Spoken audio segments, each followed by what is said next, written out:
La tumba. Howard Phillips Lovecraft, para que en muerte a lo menos descanse en plácidas moradas. Al afrontar los hechos que han desembocado en mi confinamiento en este asilo para enfermos mentales, soy consciente de que mi situación actual provocará las naturales reservas acerca de la veracidad de mi crónica.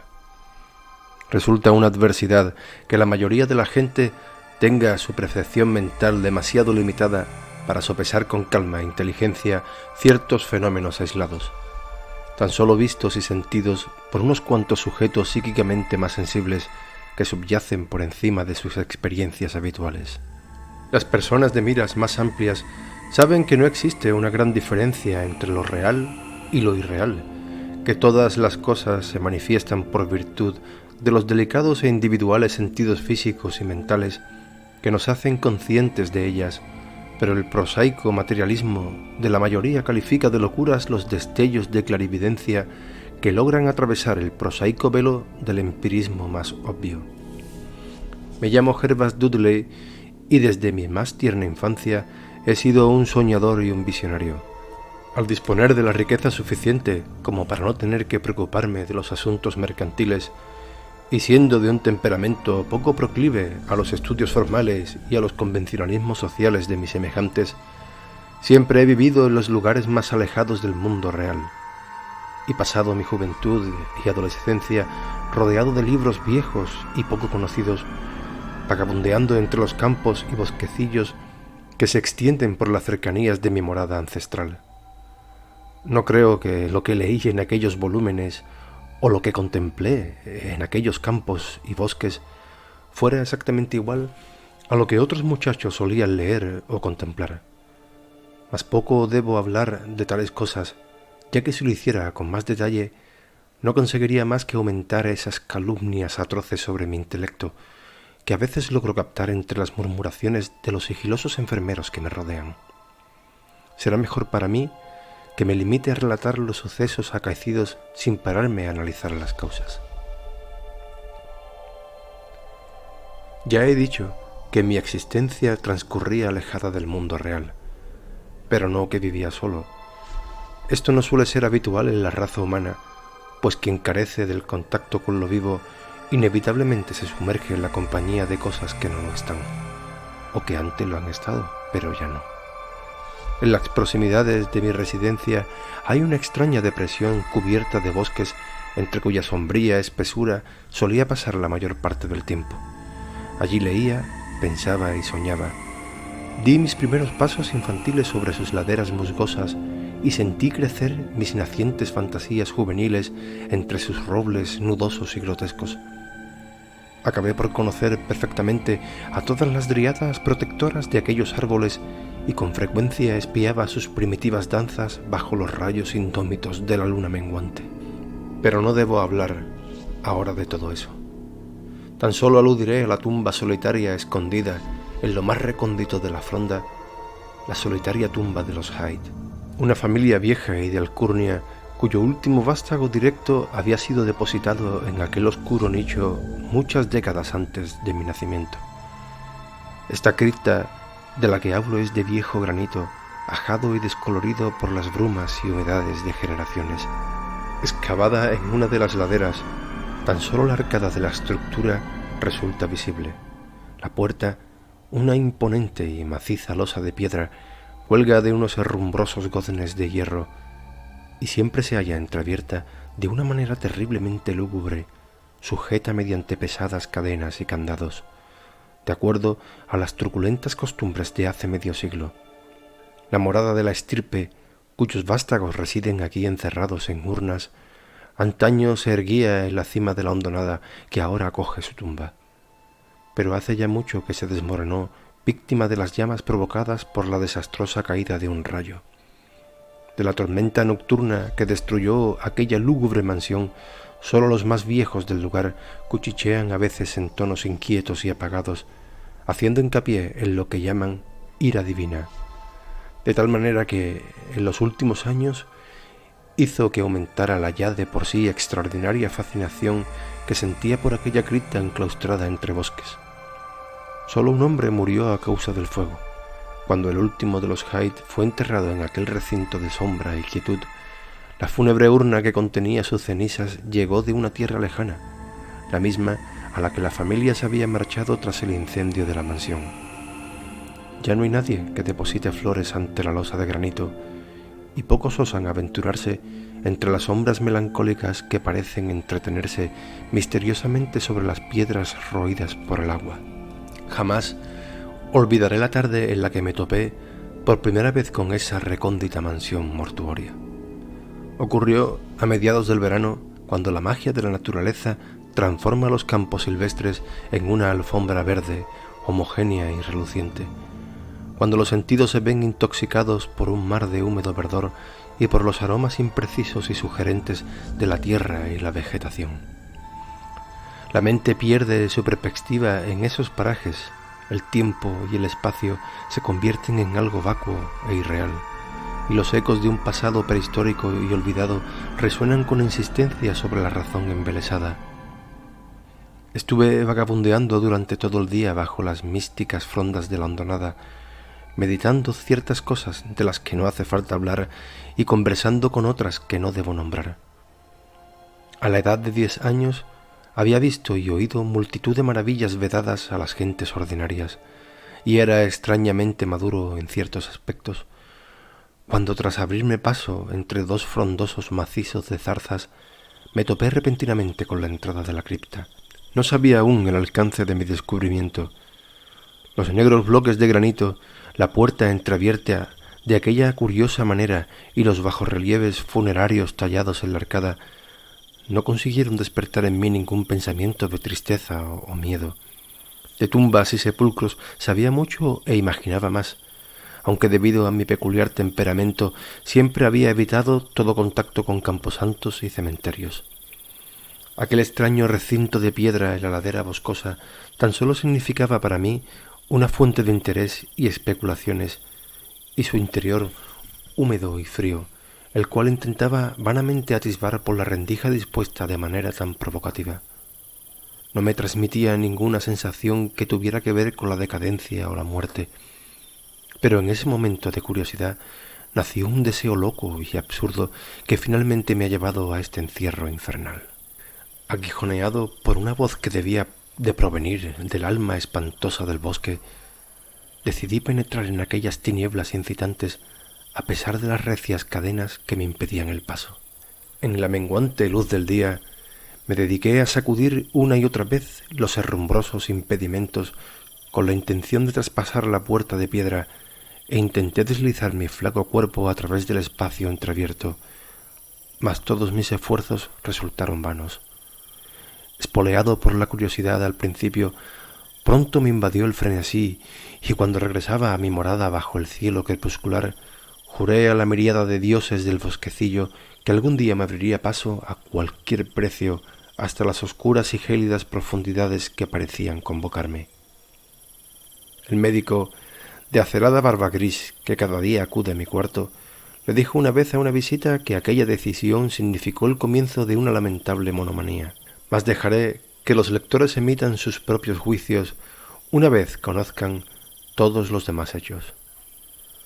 Los meses que precedieron a mi descubrimiento los derroché en inútiles tentativas por forzar el complejo candado de la losa entreabierta, entregado a discretas indagaciones sobre la naturaleza y la historia de aquella estructura. Gracias al sentido del oído, tan tradicionalmente receptivo en la infancia, conseguí enterarme de mucho, aunque mi habitual reserva hizo que no le notificara a nadie la información obtenida ni la decisión tomada. Quizá sería adecuado mencionar que no me sorprendí ni atemoricé al conocer el origen de la cripta. Mi particular visión de la vida y de la muerte había hecho que asociara de una manera vaga la gélida arcilla y el cuerpo animado, y sentía que esa familia grande y siniestra cuya mansión había ardido estaba de alguna forma representada dentro de aquel recinto pétreo que yo ansiaba examinar. Las habladurías sobre ritos salvajes e impíos ceremoniales de tiempos pasados celebrados en el lugar despertaron en mí un mayor y renovado interés por el sepulcro, ante cuya puerta podía permanecer sentado horas y horas durante todos los días. Una vez, Arrojé una tea encendida en su interior, pero apenas pude discernir más que un tramo de húmedos escalones que descendían. El olor del recinto me repelía y fascinaba a un mismo tiempo. Tenía la sensación de haberlo olfateado antes, en un pasado tan remoto que no era capaz de recordar, anterior incluso a mi posesión del cuerpo del que ahora gozo. El año siguiente al descubrimiento de la tumba me topé con una traducción de las vidas de Plutarco, roída por los gusanos en la guardilla repleta de libros de mi morada. Mientras leía la vida de Teseo, quedé terriblemente impresionado por el pasaje que habla de esa enorme piedra bajo la que el héroe juvenil encontraría los símbolos que habrían de revelarle su destino una vez creciera lo suficiente como para alzar su formidable peso. Esta leyenda consiguió que se desvaneciera un tanto la tremenda impaciencia que sentía por entrar en la cripta, ya que me hizo pensar que aún no había llegado el momento de hacerlo. Más adelante, me dije, tendría la suficiente fuerza e ingenio como para poder aflojar fácilmente las pesadas cadenas de la puerta. Pero hasta entonces debía conformarme con lo que parecía tenerme reservado al destino. En consecuencia, mis devaneos por aquel húmedo portal se hicieron menos frecuentes, y pasé la mayor parte del tiempo entregado a otros fines igualmente extraños. A veces me levantaba sigilosamente en medio de la noche y me dedicaba a vagabundear por los camposantos y cementerios, a lo que mis padres me tenían terminantemente prohibido acercarme. No pienso contar lo que hacía en esos lugares, pues no estoy completamente seguro de la realidad de ciertas cosas, pero sí sé que al día siguiente de tales devaneos solía sorprenderme con la posesión de un conocimiento sobre materias casi olvidadas siglos antes. Fue tras una de aquellas noches cuando dejé atónita a la comunidad con una extraña hipótesis sobre el sepelio del rico y famoso potentado Brewster, todo un personaje histórico del lugar que fue enterrado en 1711 y cuya lápida de pizarra, en la cual había grabada una calavera y un par de tibias cruzadas, estaba desmenuzándose lentamente hasta convertirse en polvo. En un momento de enfebrecida imaginación infantil, llegué a jurar que el enterrador, un tal Goodman Simpson, había sustraído al difunto, antes de ser sepultado, los zapatos con hebilla de plata, las medias de seda y los calzones de raso.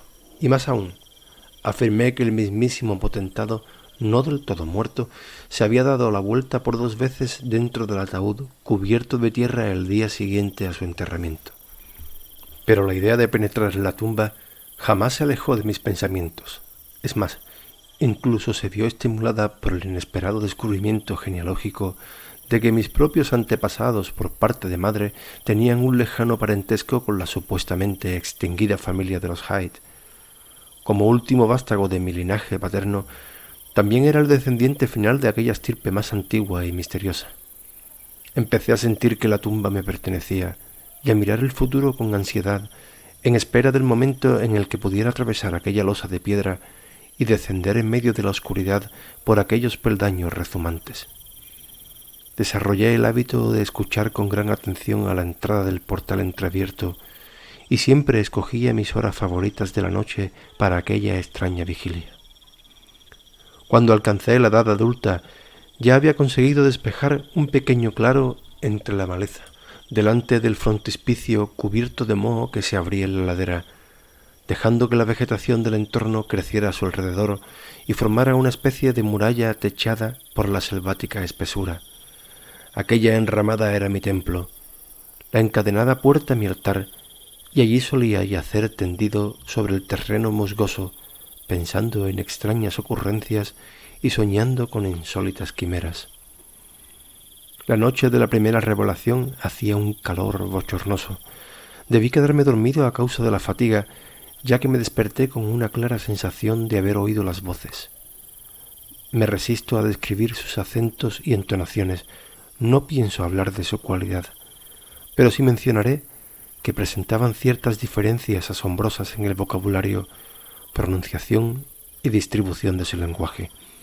Todos los matices del dialecto de Nueva Inglaterra, desde las toscas sílabas de los colonios puritanos a la precisa retórica de tan solo hace 50 años, parecían representadas en aquel sombrío soliloquio, aunque no me di cuenta de ello hasta más tarde. De hecho, en aquellos momentos toda mi atención se hallaba centrada en otro fenómeno, una manifestación tan efímera que no puedo asegurar que fuera cierta. Apenas la vislumbré al despertar, una luz que se extinguió precipitadamente en el interior de la tumba. No creo que fuera presa del asombro o del pánico, pero sé que experimenté un cambio radical y permanente desde los sucesos de aquella noche. Al regresar a casa me dirigí sin vacilar hacia un carcomido baúl que había en la buhardilla, en cuyo interior encontré la llave con la que al día siguiente conseguí franquear fácilmente la barrera contra la que me había estrellado en vano durante tanto tiempo. Fue bajo el suave resplandor de la tarde agonizante cuando por primera vez penetré en la cripta que se abría sobre la solitaria ladera. Estaba poseído por una especie de hechizo y mi corazón latía con un regocijo que apenas puedo describir. Mientras cerraba la puerta a mi espalda y descendía los chorreantes escalones bajo la huidiza luz de mi candela, creí reconocer el camino, y aunque la vela chisporroteaba a causa del aire cargado del recinto, me sentí curiosamente dichoso en aquella atmósfera mohosa como de osario. Al mirar a mi alrededor, descubrí un montón de losas de mármol sobre las que descansaban unos ataúdes, o lo que quedaba de ellos. Algunos aún permanecían sellados e intactos, pero otros casi habían desaparecido, de manera que las asas y chapas de plata reposaban entre algunos curiosos montones de un polvo blancuzco. En una de las chapas descubrí el nombre de Sir Geoffrey Hyde, que había llegado desde Sussex en 1649 y perecido aquí unos años después. En un notorio nicho descansaba un ataúd muy bien conservado y aún vacío, en el cual lucía un único nombre que me hizo sonreír a la par que estremecer. Un extraño impulso hizo que me encaramara a la vasta losa y apagara la vela, quedándome tumbado dentro de la caja desocupada. Salí dando tumbos por la cripta bajo la luz grisácea de la aurora y aseguré de nuevo la cadena de la puerta. Mi juventud había quedado atrás, a pesar de que solo 21 inviernos habían estremecido mi envoltura terrenal.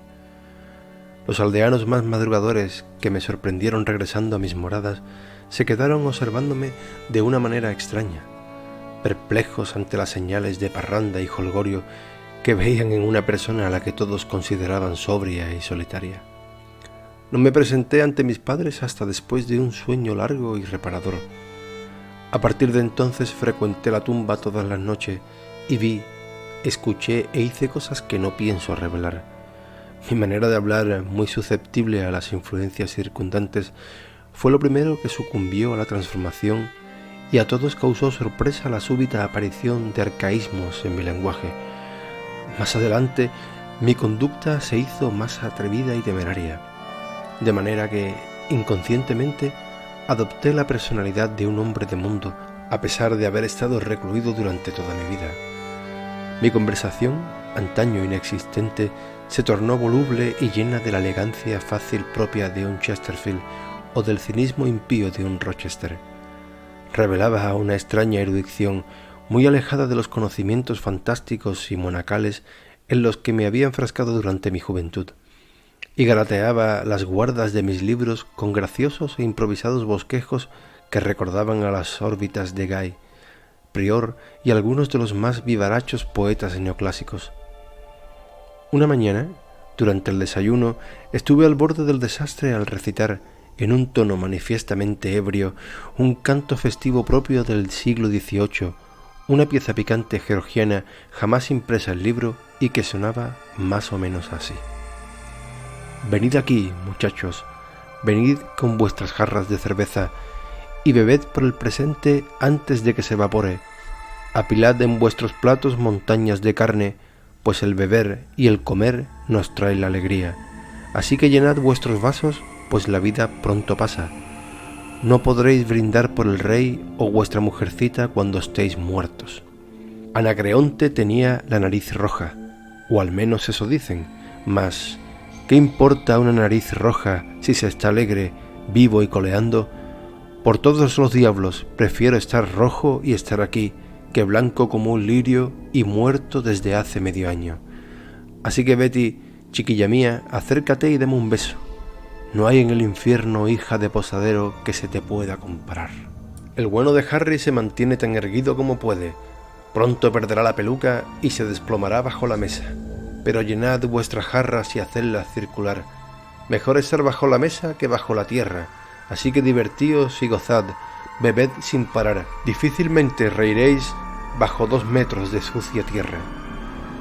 Que me lleven todos los diablos, apenas puedo andar. Maldita sea, tampoco me tengo en pie ni soy capaz de hablar. Aquí, posadero, dile a Betty que me traiga una silla. En un momento intentaré ir a casa, pues mi mujer no está. Así que echadme una mano, no me tengo en pie. Pero qué dicha mientras consiga permanecer sobre la tierra. Por aquel entonces empecé a tener miedo del fuego y de las tormentas. Antes era inmune a tales efectos, pero ahora me producían un terror inexplicable, y siempre me ocultaba en los rincones más escondidos de la casa cuando los cielos amenazaban con aparato eléctrico.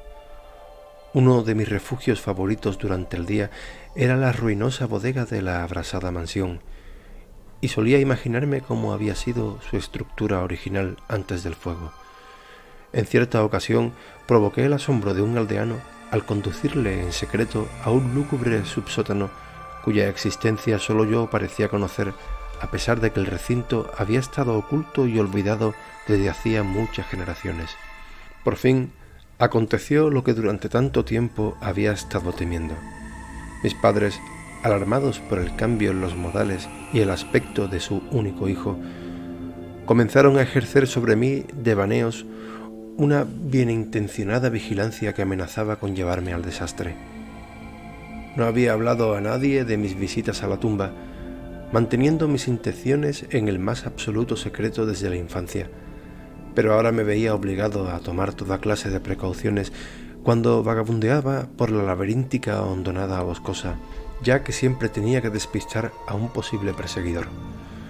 Ocultaba la llave de la cripta colgada de un cordel alrededor de mi cuello, y su existencia solo era conocida por mí. Jamás llevé fuera del sepulcro ninguno de los objetos con los que me topé dentro de sus paredes. Una mañana, mientras salía de la húmeda tumba y aseguraba las cadenas del portón con mano no muy firme, descubrí el rostro aterrorizado de alguien que me espiaba desde un matorral cercano.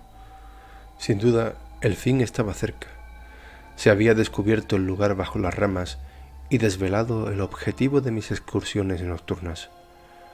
El hombre no me abordó, así que me apresuré por volver a casa con la intención de escuchar lo que iba a decirle a mi angustiado progenitor. ¿Revelaría al mundo entero mis devaneos más allá de la encadenada puerta? Imaginen la sensación del delicioso asombro cuando oí que el espía informaba a mi padre entre cautelosos susurros que yo había pasado la noche bajo las ramas que colgaban en el exterior de la tumba, mirando insistentemente con mis ojos somnolientos la ranura que se abría en el portón encadenado. ¡Qué milagro había engañado al observador! Ahora estaba convencido de que un agente sobrenatural me protegía. Envalentonado por este fenómeno inexplicable, comencé a visitar la cripta sin tomar ningún tipo de precauciones, convencido de que nadie podría verme entrar en ella. Durante una semana disfruté a placer de los encantos de aquel osario cordial que no debo describir, y entonces sucedió eso, y me arrastraron a esta maldita residencia de pesar y monotonía. No debería haber salido aquella noche, pues el presagio de la tormenta se dibujaba en las nubes y una fosforescencia blasfema surgía del fétido pantano situado en el fondo de la hondonada. La llamada de los muertos, además, sonaba diferente. En lugar de proceder de la tumba en la ladera, venía del sótano carbonizado en lo alto de la colina, cuyo demonio guardián me hacía señas con dedos invisibles. Mientras salía de entre la espesura al llano que se extiende delante de las ruinas, entreví a la nebulosa luz de la luna algo que siempre había esperado vagamente. La mansión, desaparecida un siglo antes, se erguía de nuevo en todo su esplendor ante mis extasiados ojos. Todas las ventanas refulgían con el resplandor de muchas velas. Por el largo e inclinado camino acudían los carruajes de los nobles de Boston, al tiempo que una muchedumbre de empolvados personajes llegaban andando desde las vecinas mansiones. Me mezclé con el gentío, aun sabiendo que mi lugar estaba entre los anfitriones y no con los invitados. Dentro de los muros sonaban la música y las risas, y el vino corría de mano en mano. Reconocí algunas caras, aunque las hubiera evocado mejor de haberse encontrado marchitas o carcomidas por la muerte y la descomposición. De entre toda aquella multitud desenfrenada y audaz, yo era el más extravagante y disoluto. Alegres blasfemias brotaban a chorros de mis labios y mis impactantes agudezas no respetaban las leyes de Dios, el hombre o la naturaleza. De repente retumbó un trueno, dejándose oír incluso por encima del estrépito que producía aquella muchedumbre bulliciosa, y rugió sobre los tejados, imponiendo un silencio temeroso entre los escandalosos invitados. Lenguas de fuego rojo y ráfagas abrasadoras envolvieron la casa, y los presentes, aterrorizados por la inminencia de una calamidad que parecía trascender los límites de una naturaleza ciega, huyeron vociferando en la noche. Quedé solo, clavado en mi asiento por un terror humillante jamás sentido hasta ese momento, y entonces un segundo horror invadió mi alma. Si ardiera vivo hasta ser reducido a cenizas que se dispersaran a los cuatro vientos, jamás podría yacer en la tumba de los Hyde.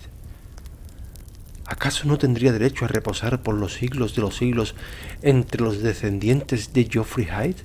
Sí, exigiría mi herencia de muerte, aunque mi alma tuviera que buscar durante eras otra morada carnal o la que poder albergar en aquella losa vacante del nicho de la cripta. Gervas Hyde nunca compartiría la triste fortuna de Palinuro.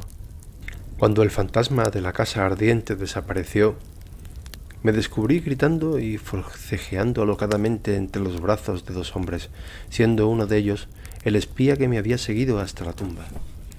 La lluvia caía torrencialmente y hacia el horizonte meridional aún restaban los relámpagos que acababan de pasar sobre nuestras cabezas.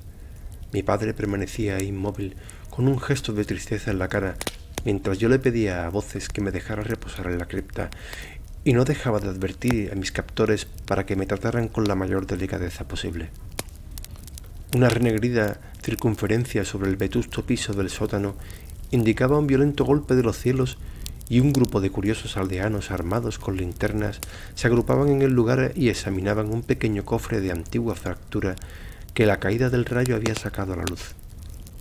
Cesé en mis vanos y ahora innecesarios forcejeos y observé a los curiosos mientras inspeccionaban el tesoro descubierto, el cual también se me permitió admirar.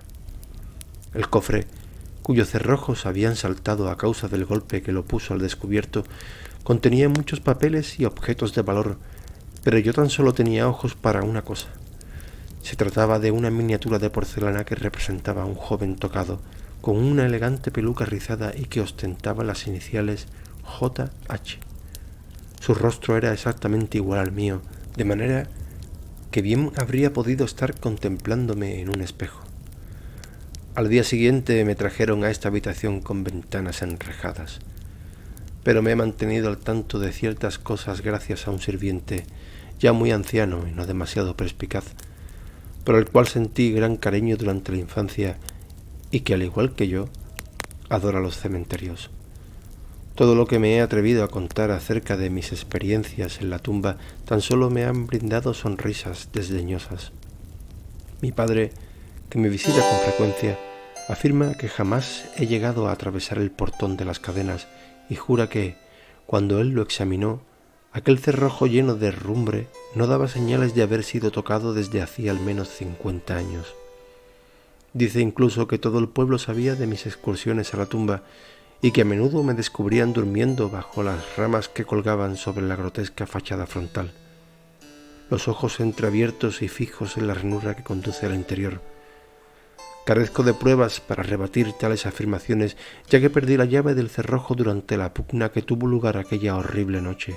Las extrañas cosas del pasado que aprendí durante aquellos devaneos nocturnos con la muerte son atribuidas a la lectura constante y voraz de los antiguos tratados que llenan la biblioteca familiar. Si no hubiera sido por mi viejo criado Hiram, a estas alturas yo también habría estado completamente convencido de mi locura. Mas Hiram, fiel hasta el final, ha tenido fe en mí y ha hecho que me animara a hacer pública al menos una parte de la historia. Hace una semana forzó el cerrojo que mantenía el portón de la cripta perpetuamente entreabierto y descendió con una linterna hasta las turbias profundidades. Sobre una losa, en el interior de un nicho, descubrió un viejo ataúd vacío en cuya deslucida chapa destacaba un sencillo nombre: Gervas. En este ataúd, en aquella tumba, me han prometido que seré inhumado.